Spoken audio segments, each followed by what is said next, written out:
இந்த சத்தியம் தொலைக்காட்சி நிறைய விஷயங்களை தைரியமாக எடுத்து மிகச் சிறப்பாக செய்து வருவது அதை கவனித்துக் கொண்டிருப்பவர்களுக்கு தெரியும். நாங்கள்லாம் அதை பார்க்கும் பொழுது உண்மையிலே பெருமைப்படும். அது இந்த சத்தியம் டிவி வேறு யாரும் எடுக்காத சில தலைப்புகளை இவர்கள் எடுத்து ஃபார்மர்ஸுக்காக, விவசாயிகளுக்காக ஒவ்வொரு வாரமும் ஃபார்மர்ஸ் டே என்று நிறைய சம்பந்தப்பட்ட நிறைய விஷயங்களை வெளியுறப்பி வருகிறார்கள். இதை நாங்கள் மிகவும் ஆதரிக்கிறோம். தென்னை விவசாயிகள் சார்பாக எங்களுடைய குறைகளையும் நிறைகளையும் இந்த சத்தியம் டிவி போன்றவர்கள் தான் அரசுக்கு தைரியமாக எடுத்து செல்ல முடியும் என்ற நம்பிக்கை எங்களுக்கு உள்ளது. 3ஆம் ஆண்டு அடியெழுத்துக்கும் சத்தியம் தொலைக்காட்சி அவர்களுக்கு விவசாயிகள் சார்பாக வாழ்த்துக்கள். வெள்ளிக்கோவில் தோறும் நீங்கள் போடும் செய்திகள் விவசாயிகள் நாங்கள் கண்டு நிறைய அதில் தெரிஞ்சுக்கிட்டோம். அதுவும் இல்லாமல் விவசாயிகளுக்கு ஏன் இளைஞர்கள் வரமாட்டார்கள் என்றால் விவசாயத்தில் போதிய லாபம் இல்லை.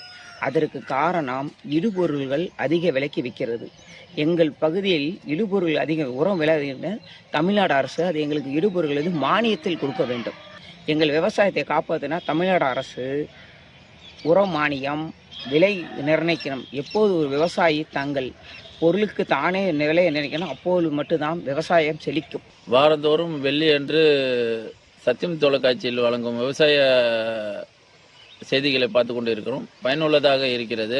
விவசாயிகள் இளைஞர்கள் யாரும் இந்த விவசாய தொழிலுக்கு வர மாட்டேங்கிறாங்க. என்ன ஒரு காரணம் என்றால் விவசாயம் லாபகரமா இல்லாதனால எல்லாம் நஷ்டத்திலே போயிட்டு இருக்கிறதுனால யாரும் இந்த விவசாயத்துக்கு வரதில்லை.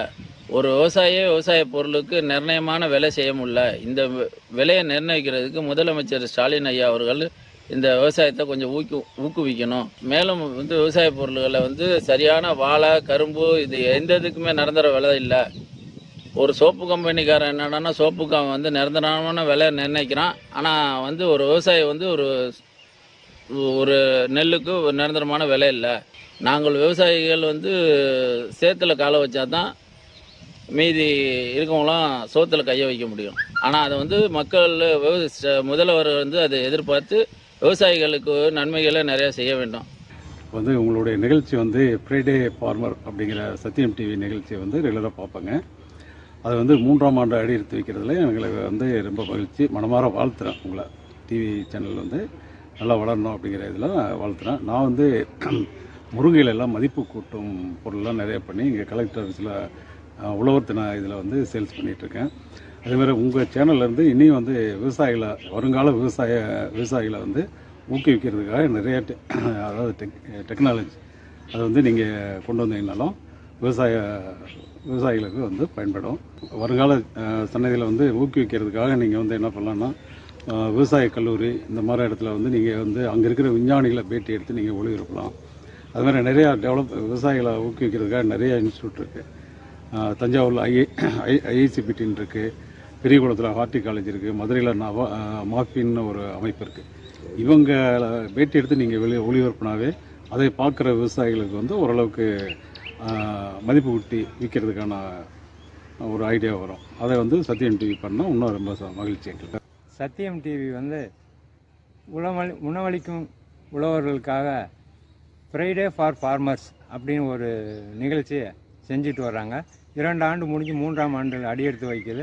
அதை மென்மேலும் வளர வாழ்த்துக்கள். இதே போல் நிறையா அவங்க செய்யணும் அப்படின்னு நாங்கள் எதிர்பார்க்குறோம். இப்போ வர்ற விவசாயத்தை இளைஞர்கள் போகிறதுக்கு காரணம் விளைவிக்கிற பொருளுக்கு விலை நிர்ணயம் விவசாயினால் பண்ண முடியல. இப்போ ஒன்றும் இல்லை, ஒரு பை உற்பத்தி பண்ணுறாங்க அப்படின்னா அந்த பையுக்கான உற்பத்தி விலையை உற்பத்தி பண்ணுறவனே நிர்ணயிக்கிறான். ஆனால் விவசாயிக்கு அந்த வாய்ப்பு இல்லை. இடையில இருக்கிறவங்க தான் விலை நிர்ணயிக்கிறாங்க. அந்த ஒரு மனக்குறையினாலேயே விவசாயத்துக்கு வர்றதுக்கு தயங்குறாங்க இளைஞர்கள். இந்த நிலைமை நீடிச்சா கண்டிப்பாக விவசாயம் இருக்காது. சத்தியம் தொலைக்காட்சி மென்மேலும் வளர வாழ்த்துக்கள்.